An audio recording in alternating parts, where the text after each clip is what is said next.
Good morning, good afternoon, and good evening. Hello world, so to speak.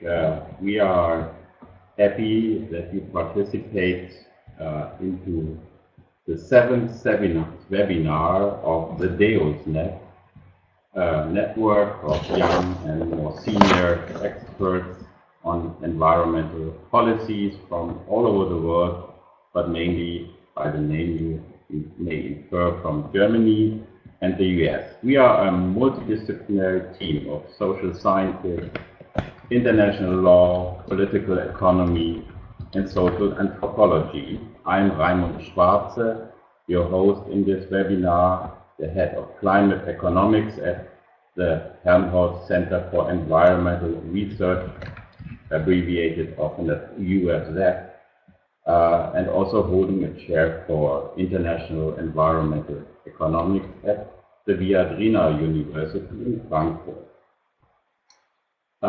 Next to me is Hannes Rathmann, our social anthropologist who studied the world of negotiations in Katowice and will give a very personal view on how he studied and experienced the world of Katowice and the world of negotiations in Katowice.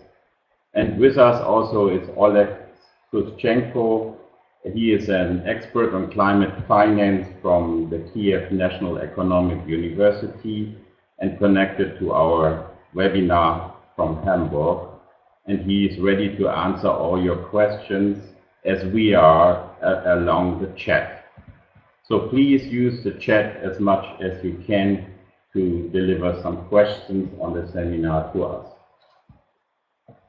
Let me go into our schedule. Slide. This is essentially what I have to bring to you.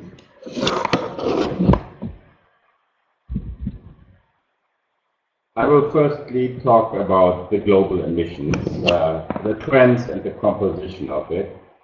We know there was a relevant background information for all the negotiations that happened in Katowice lately.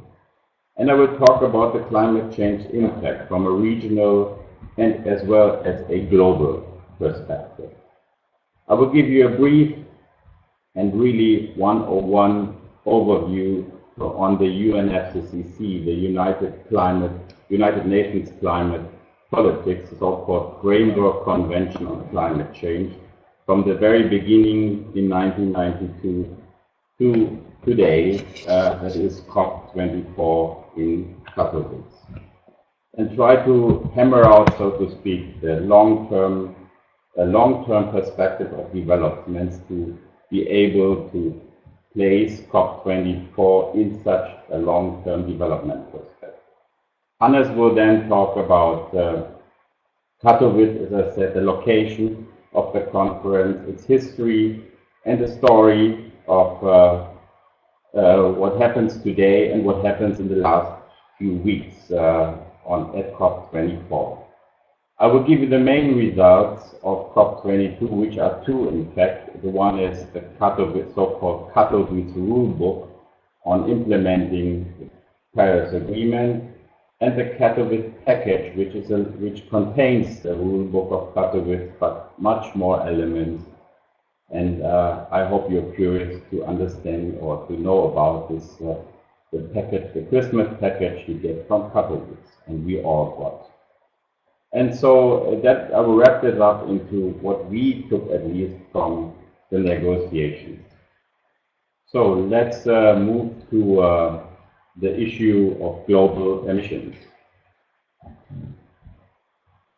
The world seems to be addicted to CO2. Emissions are really on the rise since we incepted that it is a dangerous chemical agent in the atmosphere, which happened around 1990, which is also the reference year for emission baselines of the Kyoto Protocol. Since 1992, emissions has risen from 22 or roughly 22 gigatons, a gigaton being a billion tons of CO2, to about 36 to 37 gigatons in this year. So another record height that we achieved, and it's a plus. So it has been growing from 1990 to 30, about 63%, and it seems no trend change or peaking in sight. The 2018 figures are estimates, and still there is growth in the last year only of a few percent, roughly 3 in fact, from 2017 to 2018. So we are clearly on the wrong track. The figures I use, I should say, are all taken from the Global Carbon Project, which is a very good source for the basics of climate change. Now, let's look into what could happen into the future. The IPCC, the so-called the Intergovernmental Panel on Climate Change of Scientists, estimated different atmospheric heating scenarios based on past and future emissions. Future emissions are driven by so-called social economic pathways, abbreviated SSPs, global shared socio-economic pathways, which imply different world developments. As you see, we are at the red point in the middle on a path of emissions that will lead us, if we go on to rise emissions, to something between 2.5 and 3 degrees Celsius globally, which is an average value and implies it will be different in different locations and much higher, of course, in many regions of the north. But there are still alternative pathways, as you can also see from this picture.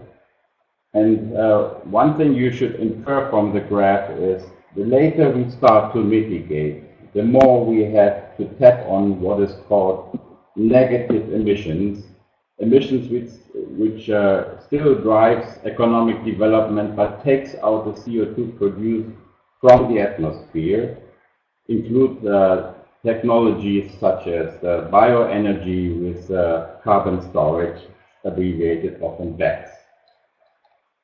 In absolute terms, if I may look into the composition, it's China who is the biggest emitter, at least since the early 2000s. The US is the second biggest emitter of the world, followed by the EU and India.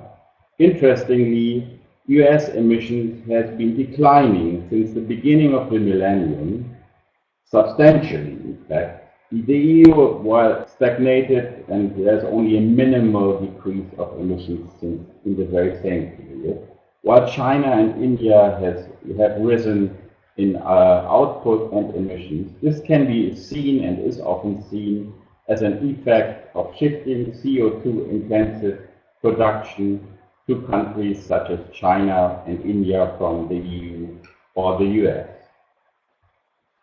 But this is just one way to look at it. Another way is to look at the lifestyle, so to speak, or the emission per capita. We see a very broad range of lifestyles in this graph in a very quantitative approach.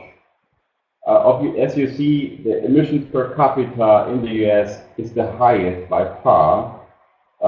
So the US lifestyle in one way can be seen as the most damaging in terms of global warming, while China may be the largest emitter, but is almost at the level of the US, and India, also a big emitter or a big four emitter, is by far the poorest country in terms of lifestyle emissions from people, much below the world level.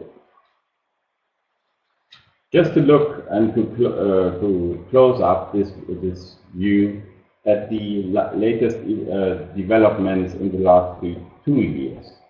So the dynamics of the last 2 years are that US emission has fallen from 2016 to 2017, mostly out of regulations under the previous presidency of Obama.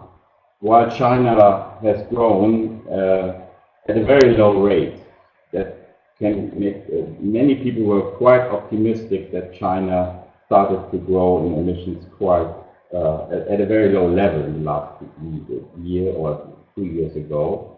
Well, emissions in this period, 2016 to 17, were mostly driven by others, what is, so to speak, the rest of the world, at the forefront being the country of Turkey. But now look in the last year, just to see the dynamics. You see overall the level increased from 2017 to 2018. The trend in China has reversed, a large increase in CO2 in this country, while others or the rest of the world are also increasing, while the EU is stagnating at what it achieved. So it is not a real front runner in emission reduction. So global emissions were again growing at a record high, clearly bad signs for us and bad signs to start international climate negotiations. But before we turn to the climate negotiation scene, let's look into the impacts, because that's somehow relevant to what we experience in Katowice. Allow me to do this with firstly starting into our climate change impact. That means climate change impact in Germany or Northern Europe more generally, because we experienced some quite extreme events throughout the last few years. I understand on the picture you see, let's say, the event of this summer, the low level water in the Elbe River, almost to the extent that it couldn't be shipped. In fact, the shipping was stopped at the Elbe River for quite a period, and it occurred in various regions of Germany. On the other hand, a few years ago, in the same region, we had dire floods, and looking into what I call the real impacts, that means the impacts on people and voters in some extent, we have some real psychological distress observations from the flooding events. Century events happen in a decade subsequently in our region, while we had quite some heat-related loss of life and well-being in our area as well.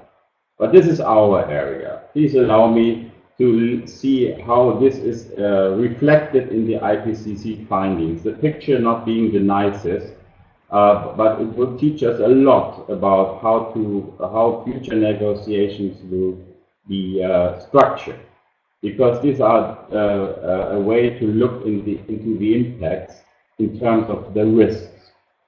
As you see, this picture is taken from IPCC, the Fifth Assessment Report 2014, which was warmly welcomed by the Paris negotiators. And to explain what we see in Europe, let me turn to a little element of this graph, which just displays at a larger zoom the effects on Europe. Again, you see, in fact, we have some increased flood losses impact. We have increased impact from heat in the north, increased water shortage in the south, mainly in Europe. This is introduced in terms of a new risk terminology to which we should get used and which played out importantly, where impacts are weighted with different risk levels from very low to very high risk, at different climate and socio-economic futures, how it is at the present, the risk exposition, how it will be in the near term, 2030 to 2040, and how it may develop in the long term at different degrees of global warming between 2 and 4 degrees. And what you see is, most importantly, it studies the potential to reduce risk by means of adaptation. This kind of shaded columns in the graph are in fact the most important, and much of the negotiations that we saw and that we will see in the future is about adaptation to reduce risks. If I can turn from Europe to another region, which is probably more important to the near term, a very different region of the world, Australia and the Pacific. The Pacific Islands are depicted on this graph: Vanuatu, Fiji, Tonga. You have heard the names before. They are often called small island developing states in international negotiation, abbreviated SIDS, and they form a negotiation alliance, the Alliance of Small Island States, jointly with Caribbean islands, and interestingly also jointly with Singapore. If we have listeners from there, but we do have occasionally also, or we do have some participants from Asia, which we are really happy about. So if I look into their opportunities to reduce the risk of climate change, we have to look into the right corner of this graph. And to just see the opportunities to adapt in these regions are poor compared to Europe, even compared to Africa they are poor. So they have very low opportunities to adapt, even at a 2 degrees temperature change level. If you look into the list of impacts, it's the full list of impacts, including terrestrial ecosystems, marine ecosystems, food production, and livelihoods in these islands. So in all impacts, they are extremely exposed to risks from even a moderate climate change or global warming, which was the previous goal. That, in fact, was leading to what is now the goal of the Paris, that we should not just adhere to 2 degrees Celsius, but strive in as much as possible to stay very significantly below 2 degrees. And this, as I said, this report was expressively appreciated by the COP in Paris, which was COP21. And in fact, it was the UN that called for a special report on 1.5 degrees from the IPCC. It's the only UNFCCC mandated science report. Let's look in how that played out in Katowice.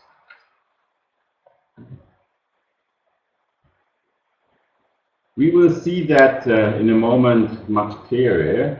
But before, to understand what it means, just briefly wrap through what is the history of international climate negotiations. So the big picture, very short. UNFCCC, the UN negotiation on climate change started in 1992 in Rio de Janeiro with what is called the UN Framework Convention on Climate Change. Interestingly, it just gives us a clear goal to stabilize atmospheric emissions, avoid dangerous interference with the climate system, and the principle of common but differentiated responsibilities.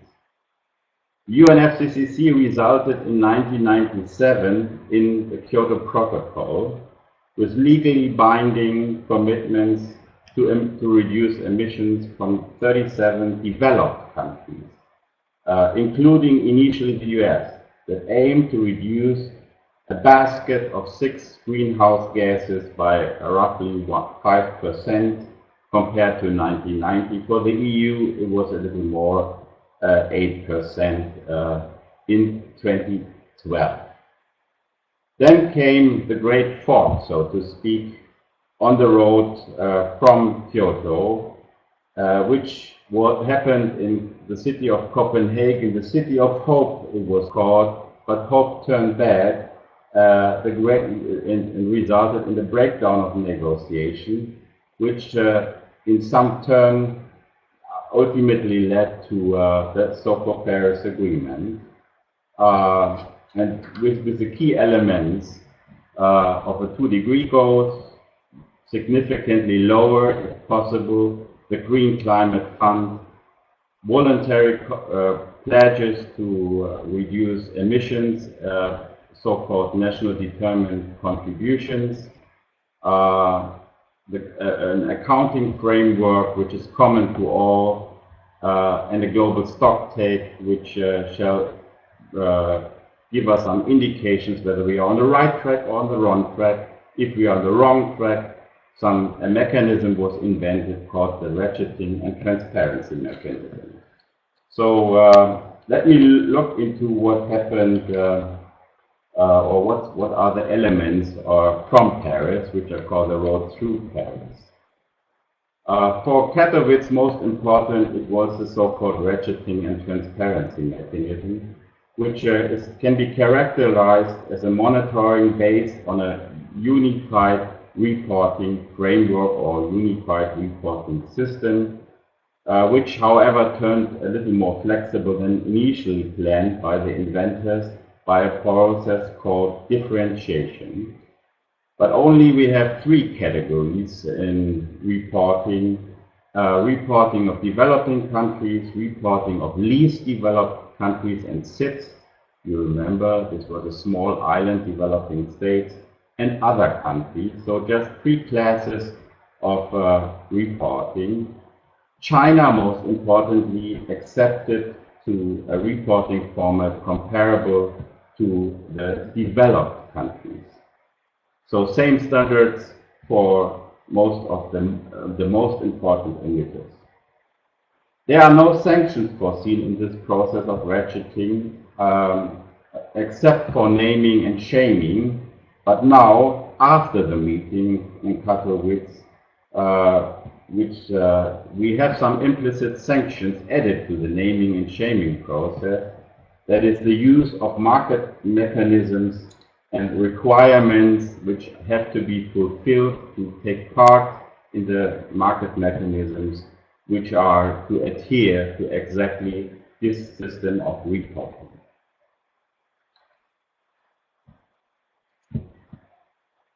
For us, we are happy to have a social anthropologist among us, because I, as a lawyer economist, always look just at the factual side and maybe what is written in the books, the rule books and the books of law. But we took a different way this time in Katowice and studied also what is the culture of essentially the events. And one of the key elements of culture of negotiation was that we had advancing Katowice a long-term facilitation period, legally speaking, but it turned in a very special form, which is called Talanoa. Talanoa is essentially a word from Fiji language. It's used essentially across the Pacific to reflect a process of inclusive, participatory, and transparent dialogue. It's a process of sharing stories, building empathy to make decisions towards a common good, the good of protection of the climate. So the process of Talanoa involved some practical sharing of ideas, concepts of mitigation and adaptation, and based on a very rich experience of storytelling in the SIDS, which, as I said, was led by the Fiji presidency of the last 2 years. It was quite impressive to take part in this and see this, because we now see a different culture arising. But let's look into what is the background that arose in Katowice by asking our cultural anthropologist, Hannes. Oh, sorry, I forgot to give you the roadmap that we used. Before we run to Katowice, just briefly, because it's up here. The Talanoa process, oh, it looks as a nicety, as something maybe also strange to some people. Essentially, it's embedded in the legal procedure of the UN negotiation. It was a legally defined instrument of the last year to open up the political phase of negotiations under the Paris Agreement, and it is, in that sense, it's not just a nice side event, it's the core of what happened in the years 2017 and 2018. But did that lead us to really results in the political phase? Before we go into that, let's see what happened in Katowice. And as I say, we have the pleasure to have a social anthropologist with us, Hannes. If you could take over and give your views on Katowice and what you saw in the world of negotiations. Yeah, hello everyone, and thank you for the very warm introduction. And yeah, now after a quarter of a century, here we are in Katowice, like where I also went as a social anthropologist to take a very close look at what's going on and what people also think, the people who live in this city. And Katowice is actually a very important city. It is the economic, cultural, and political center of the Silesia region in southern Poland and has around 300,000 inhabitants. And it is also located in a metropolitan area with more than 2 million people. The city has also a very long history of coal mining and steel industry, which continues to be a very important economic sector to date, both in the region of Silesia and in Poland in general. According to the World Energy Council, Poland consumes 77 million tons of coal per year, which makes it the 10th largest coal consumer in the world and the 2nd largest in the EU after Germany. So still 92% of its electricity and 89% of the heat in Poland is generated from coal. So this is just for you to have a general understanding of the place where the conference took place. You know, but despite of this ongoing dependence on coal, Poland has also seen a very significant decline in employment from almost 400,000 miners in 1990 to around 100,000 in 2014, and today we have only about 82,000 jobs left in the industry, in the coal sector, mining business. This was not only due to economic reforms, but also due to efficiency improvements. And in recent years, and this is probably the reason why Katowice was chosen as the venue for the conference, in recent years the city has undergone a very significant structural change, including new sectors of the economy like the IT, service sector, electronics industry. And so Katowice was actually chosen as kind of a transition town by the Polish government, and also as a proof to its claim that the coal industry and sustainable development are not mutually exclusive. But still, despite of this new spirit and this transformative potential, which is also visible in the city, which I could witness myself, coal mining and heavy industry, steel production, they are still very visible, both in the city and also in the surrounding smaller towns and neighborhoods and suburbs. For example, in the one where I was accommodated during the conference, I could see a lot of factories, some of them still working, some not. Also, what I found significant was that the mining orchestra was part of the welcoming ceremony, and I saw them on several occasions playing in the city center. When I was talking to people in the city, and I tried to talk to as many different people as possible, the first thing that came up to the people's mind when I asked them about the conference is that, well, was the bad air quality. That was something almost everyone referred to. And there was a difference, what I noticed in terms of the age of the participants. While older people would generally kind of downplay the impact of air pollution in the city, and make jokes about how the snow is not as black as it used to be in the past, younger people were quite curious about the government not actually doing enough to phase out this type of energy production. And myself, I also had the so to say, not a privilege, but I mean, I had a chance to experience this air for a whole week, every day. And as we were making jokes, the other day, was you still had to Katowice cup, when you came back. You could clearly feel it in your throat every day, wherever you happen to be in the city. But let me briefly talk about the Just Transition Declaration, because this is something that was a national initiative by the Polish government, which also became an official part of the conference documents, of the output of the conference. And this was officially called, this declaration was officially called Solidarity and Just Transition Silesia Declaration. It was signed by around 70 states, including, for example, Norway, Peru, Mexico, Fiji, Canada, Argentina. And, well, it basically entails the following agenda. It aims at creating or emphasizes the necessity of the creation of quality jobs in sustainable sectors of the economy, and of course, which is of course a low emission economy. Also, it emphasizes the necessity to facilitate development and measures to create climate resilient infrastructure and jobs adjacent to them.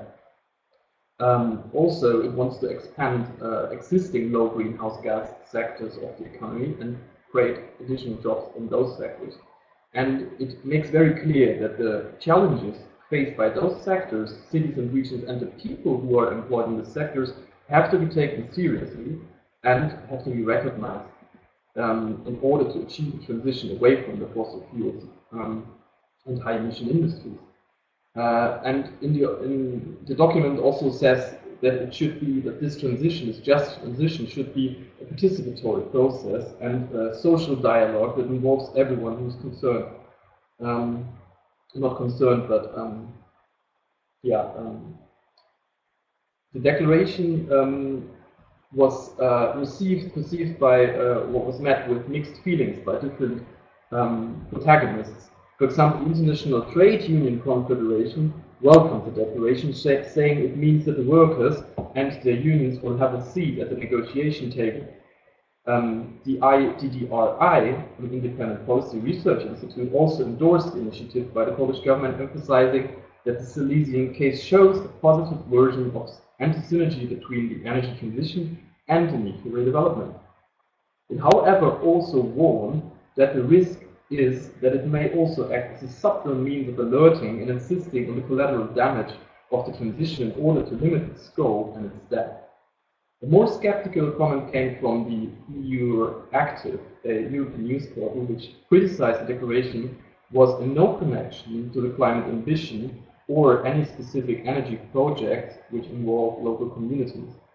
Also, Bankwatch, a network, called the declaration a fata morgana, I'm quoting here, for its being in stark contrast with the political position of the core policy of the Polish government. Basically, they argue that the PIS party acts in favor of the unions, but in reality,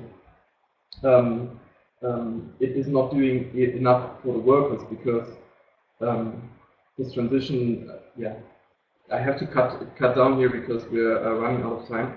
Let me just end with a short note on my personal impression from the conference, which was that actually, just to give you a little idea about how it feels to be here, there is not this one conference, actually this one event.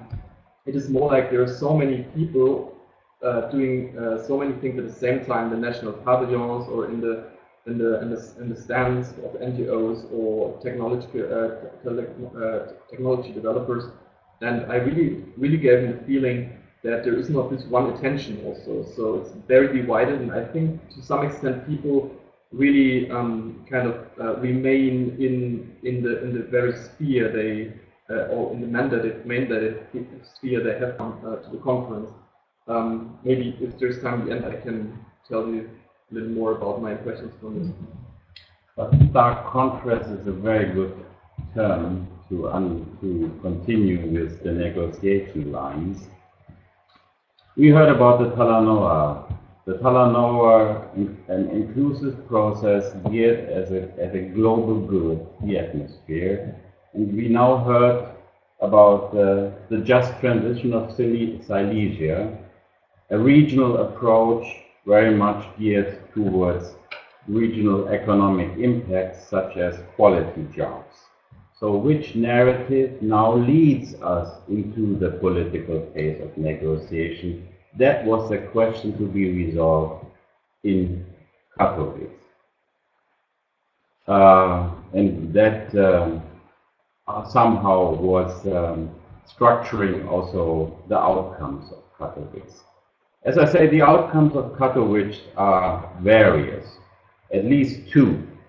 One is the so-called rule book, the rule book for implementing the Paris Agreement, now called the Katowice rule book by the Polish Premier Minister Duda.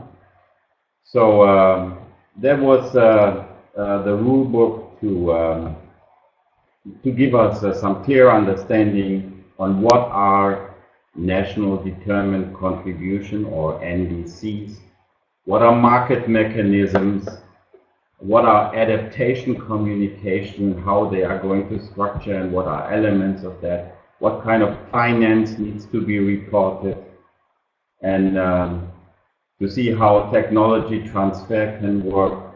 And at the heart, as I say, it's the mechanism for transparency and ratcheting towards the global needs in the form of global stocktake and some compliance regime on misachievements in the sphere of NDCs towards what is globally needed. It started really poor in the summer of 2018, where they first met on the rule book in Bonn as sub-negotiators. And in fact, we don't have a single result from the meeting in Bonn. It was very fragmented and couldn't be put into one rule book. So sub-negotiators decided to meet one more week in Bangkok in September, but still couldn't agree, but at least agree on a big book of rules for Paris, the big book of 307 pages, that with 3,000 brackets, and bracket in some sense is a quality measure, because a lot of brackets mean a lot of disagreements, and as you see, roughly 3,000 brackets were the starting point. So not much hope, and I was in fact very pessimistic when I turned to observe and take part in the negotiations of Katowice. They started, as a result, one day earlier than initially planned, so sub-negotiators met on Sunday already, though the conference only started on Monday officially. And they were working tediously, I must say. So they were able to reduce the big book of rules from 300 to roughly 200 pages, and the number of brackets to below 2,000 brackets. That was the initial sign of hope to all of us. And as you see throughout the conference, the process of reducing the number of brackets, reducing the number of pages of the rule book was quite successfully gone through.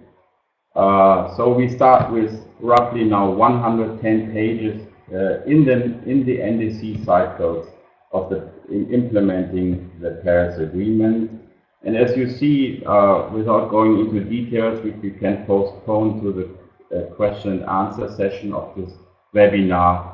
And I urge you to give us your questions already in the chat to be efficient on that.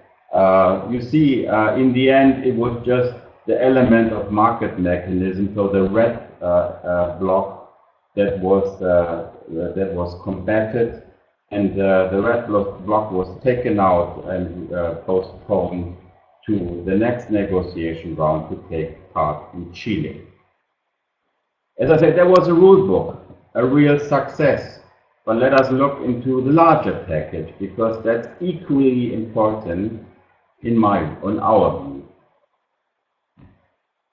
That's a little too quick. If I can ask for the Katowice package. The Katowice package, as I say, is containing the rule book of Paris, or the Katowice rule book now called, as part of the Paris Agreement work program, but it contains much more. And this is probably to some observers much more important, what happened in terms of the ambitions. The ambitions process, or the opening of the political process of the Paris Agreement implementation, started with the high-level ministerial dialogue, first on climate finance. And here are the main outcomes. In fact, a few countries, only two, Germany and Norway, explained they are striving to double their climate finance contribution, mainly to the Green Climate Fund, but substantially also to the Adaptation Fund. And they were added in their effort, or they was supported in their effort by a few development banks, most importantly by the World Bank and by the European Bank of Reconstruction, but no other countries followed. Similarly, if I may turn to point 5 already from here, they were asked to show some measures taken to mitigate emission in terms of the ambition taken before 2020, because climate financing at the high-level ministerial dialogue was on financing from 2020, but they are asked to do already something at home pre-2020, but in fact the results are poor. The parties accepted mainly what is called the Doha Amendment, that means some way to continue along the Kyoto Protocol line. But they, since they didn't deliver much new, they were asked to another stock take in the next conference. So most of the ambitions pre-2020 postponed, while the rise in ambitions were mainly in the sphere of climate finance, with a benchmark of doubling, but only a few countries and a few institutions to follow. So that, in fact, there was quite a disappointing outcome of years of Talanoa dialogue, a dialogue to facilitate essentially this political commitment pre-2020 and from 2020 of developed countries. In fact, the Talanoa dialogue was, for me personally, the most disappointing document from the Katowice meeting, because it only considers the outcomes to generate confidence, courage, and ambition, but it didn't deliver in the opening, at least. Additionally, in the Katowice package is the acknowledgement of the special report of IPCC. Let me remind you, the IPCC assessment report 5 was a very important element of the negotiation in Paris COP24. It was acknowledged, it was gratefully acknowledged and, in Paris, where the process in Katowice started with wrangling about the appreciation level. Some welcomed the approach, some just want to take note of the approach, with some documents in the meantime where it was taken note, but some elements from the report taken importantly, a goal, a midterm goal of 25 to 30 gigatons CO2 equivalents by 2030, which would have mean to halve global emissions in about 10 years. Well, that was vetoed by the US finally and kicked off from the Katowice package. So you see some diplomatic wrangling about wordings and content. In fact, it ended with an appreciation of the effort of a timely delivery of scientists, which doesn't mean much in terms of the political opening to ambitions. Most of the ambition process, which was at the heart of Talanoa, turned to be an element postponed to the next UN climate summit in New York in September, mainly on the intervention of Guterres. He asked, and that became wording in the Katowice package, parties to demonstrate through their participation in the UN climate summit their increased ambition in action. But as Hannes already pointed out in his observations, the Solidarity and Just Transition Silesia Declaration, which is mainly geared towards the imperative of regional quality job, became an equally relevant and important part of the Katowice larger package. So let us wrap up to what we take from Katowice, and which is our view on what we see and what we learn from COP24. That's the rule book of Paris, which must be celebrated because it was against all odds, and it's now ready. It's almost ready, I must say, because the red block market mechanisms were postponed to COP25 in Chile 2019. But there are hangers in the documents on which the negotiations in Chile can hang on. The same is equally done in the disputed field of loss and damage, which was initially excluded from the rule book because a parallel process, the so-called Warsaw mechanism, was planned for 2019 to end, to give us the elements to be included into the rule book. The IPCC special report was acknowledged, grateful to the scientists that they delivered timely, but there are no midterm goals from that. So not much more than being grateful for timely delivery. Ambitions in both NDCs and pre-2020 were poor, except for a few positive signs from countries and development banks. These were mostly postponed to UNSG in September 2019.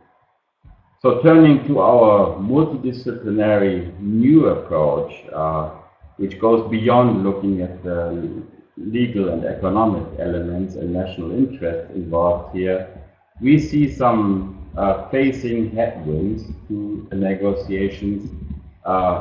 In fact, already the negotiations in New York, but of course the negotiations in Chile. We saw open opposition, so coram publico, as Latin says, in front of the world audience. Countries such as Brazil and some OPEC countries were opposing what the world is asking for. They found support by countries, surprisingly, that's where the question mark stands for, which actually are not really involved in cutting forests or digging for oil. Russia in particular, where forests are growing and which are usually exporting or known as exporters of natural gas. But they were backing this open opposition of a few oil and wood-cutting countries. And we saw some very surprising behind-the-curtain diplomacy of the US. The US, being out of negotiation, turned out to be very active in collaboration with China in shaping the rule book, but also in shaping the ambitions process or vetoing where elements of the ambition process, such as IPCC's SR 1.5, was vetoed by this country. And we see some arising counter-narrative, which are in effect competing for the dominance of the future process.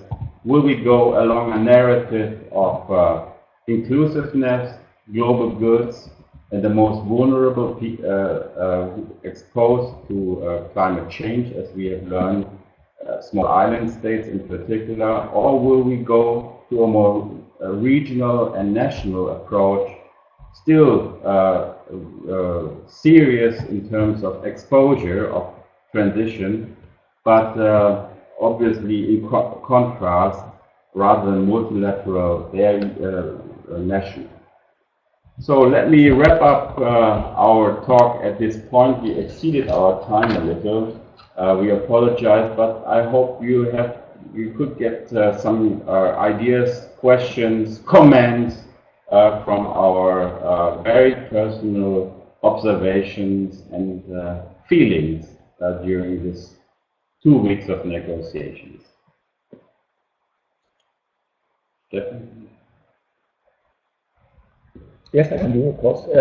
So, hello to all of you. This is Stefan Bartke speaking from the DIOSNet network, which is happy to Raimund and Hannes with us here in Leipzig, and Alexander in Hamburg, who's joining in the chat and already taking some of the questions. And we also had a couple of questions being posted in the chat already, which you might have seen during the presentation. And if any one of you has additional questions, you can just put them to the chat box or send them as a tweet to our Twitter account. And Raimund, maybe I can put one of the questions directly to you.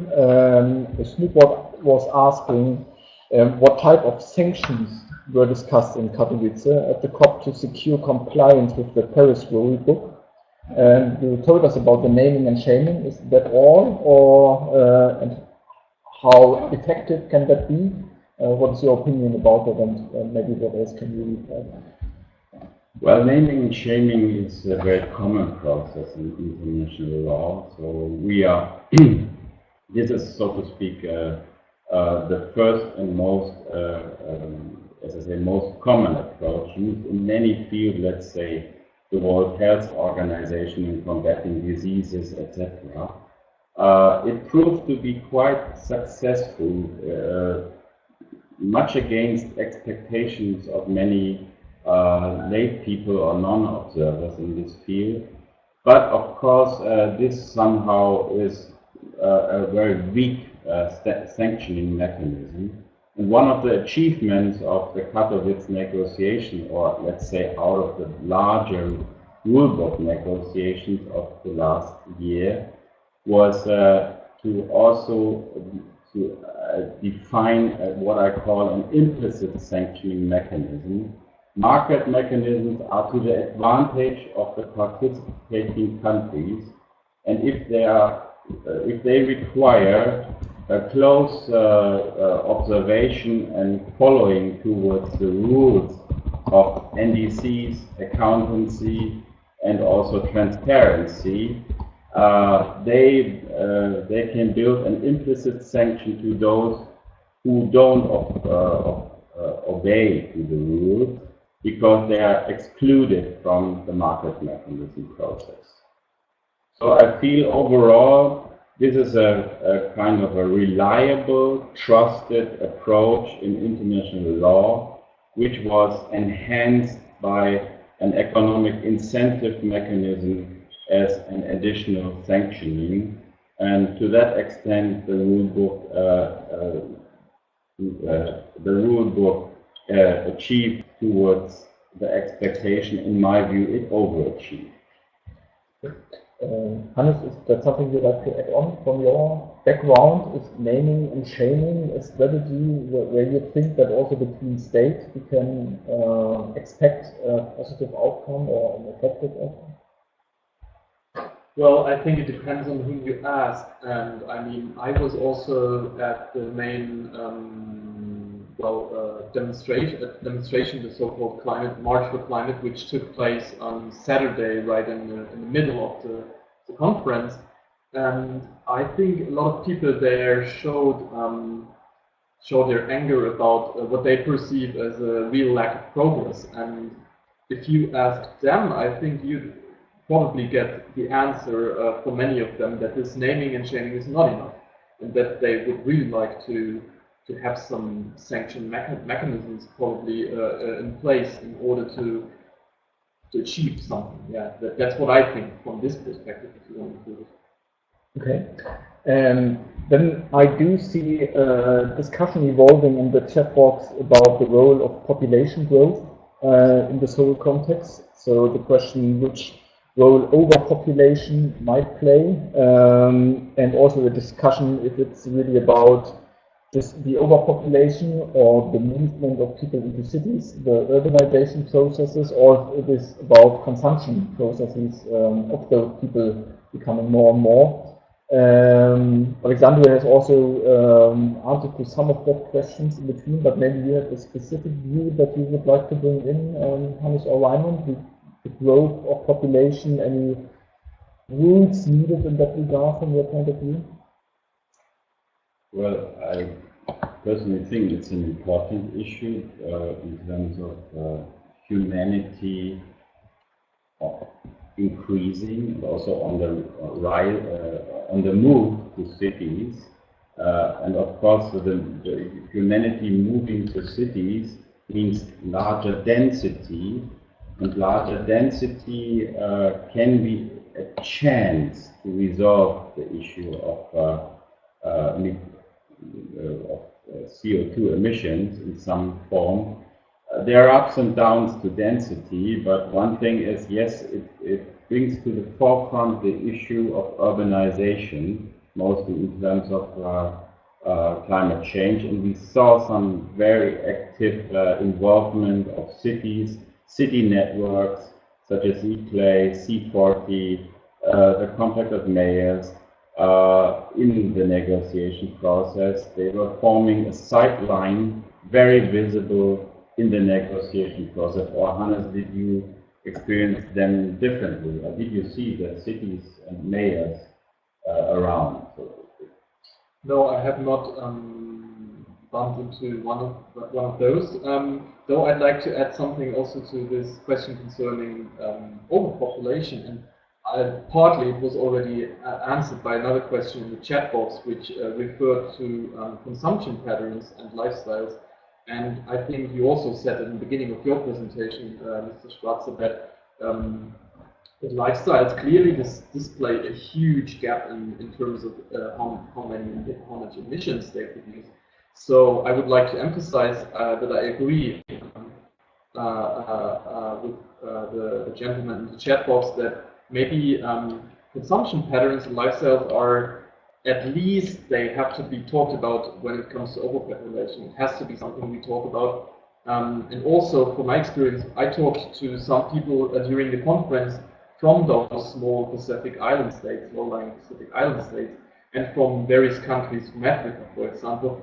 And what I noticed is that those people, they already experience climate change in a much more severe manner than many people I asked from European countries or people from the US. That was actually very interesting, because whomever I spoke to during the conference, I would ask in the end everyone, like, how do you personally experience climate change in your everyday life?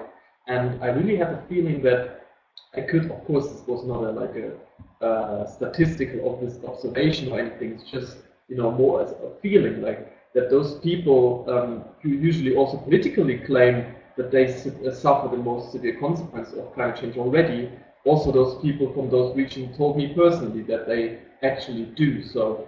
And yeah, so much to this question. I think equity is a very important word in this regard in climate justice.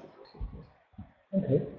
And there was one small question in the chat box as well, coming back to the point that you had in the presentation, Hannes, that asked for why did actually Katowice become the place of COP24? You both indicated it, and the question here in particular considers within the application of the COP24 what has been their role, or sorry, I read it out correctly. So what was the Katowice's motivation to host COP24 essentially? And if within their application to becoming this hosting city, did they process anyhow concerning their main issues, the coal mining? So are you aware of that role? Yeah, if I may jump in here. Well, it's the declaration on transition mainly. So in some sense, it was a showcase for transition, but it's also a declaration of solidarity. So it's about losses that has been shared between those who are disadvantaged from the process of transition in the region. So in that sense, it could be aligned to an inclusive process, but it takes a very narrow regional view, in my understanding. But maybe, Hans, do you want to add something on that? No, I totally agree here. I also perceive this very much as a very, so to say, a view which is kind of, you know, trapped in this nationalistic container, you know, of Polish also interior policies that aims, of course, at the voting basis, which is also in part consists of people who are organized in trade unions who have endorsed this declaration and who are still working in the mining sector. And the same is true when it comes to, but this is another story, like forest management in Poland. But yeah, I generally agree. Like it is a very Polish view on the matter, so to say. Okay, but a very interesting one still, isn't it? There has been another question, a bit broadening from the very local to the global perspective again. A question from the US by David Capelli, asking us in how far did COP24 address issues of equity, and in a more specific view, if funding climate change leaders have been of an importance or particular place in the debate. Any one of you review on that? Actually, this is interesting. This is a very interesting question because equity is a very colorful term in the negotiation process. Usually, we have a clear understanding what equity means legally. It's a justice issue, but equity in terms of international negotiation takes a totally different meaning. It's mainly understood as considering national circumstances of delivering towards the common good. So this is very different from our general understanding of equity. So wherever the term equity turns up in documents, we should be very careful. Often some national interests are part of it, but at least national circumstances are. If in terms of fund, it often leads, in fact, to funding issues because the national circumstances, let's say within the concept of common but differentiated national responsibilities, often result into funding requests of countries who are having less capacity to serve the common purpose. So in that sense, if equity here also is seen as an element of just transition, we will see some funding requests as a result from taking over the new narrative of regional transition processes in the next phase of the negotiation process. So that would mean, in addition to funding needs of developing countries, or at least least developed countries and SIDS, we will see funding needs from regions who are negatively affected by the transition needed. Okay, thanks for these insights. I think we take, or I would call 2 more questions, which appeared already in the chat box. The typing stopped to a certain degree, so I think we are in the final loop of this one. But these 2 questions for me are quite interesting, so I'd like to put them at you. The one question is again on this equity level to a certain degree, asking for the role of the Sustainable Development Goals, which are also of some paramount importance in political debates, but are also, to my personal perception, not too often linked to the climate change adaptation processes debate. So, did the SDGs play any role in Katowice? Did you hear about them or that they side issue? Well, I mean, I talked to a journalist who's a senior observer of those kind of conferences from COP24, and his personal view on this issue was that the SDGs do not play a very prominent role in the negotiations. That's basically what he told me, and maybe you can add something on this. Yeah, I'm more looking at it from lawyer economist perspective. Well, if you look into the IPCC special report and compare it with the assessment report 5 from 2014, you see the real working through the idea of sustainable development in this UNFCCC mandated report compared to what we had before. So out of the political mandate, scientists turned much in their evaluation of options to choose towards using sustainable development as a benchmark, a currency almost within the IPCC SR 1.5. I personally, if I say look back at Katowice in my experience, I saw at least about 10 side events. So if you look into what civil society, in particular, as I say, the cities are doing, they often refer to SDG 11, and I saw many civil society approaches towards using strong or giving a larger emphasis on SDGs. But I agree with Hannes, within the documents and within the formal process of diplomacy, there's still a way to go to get this included.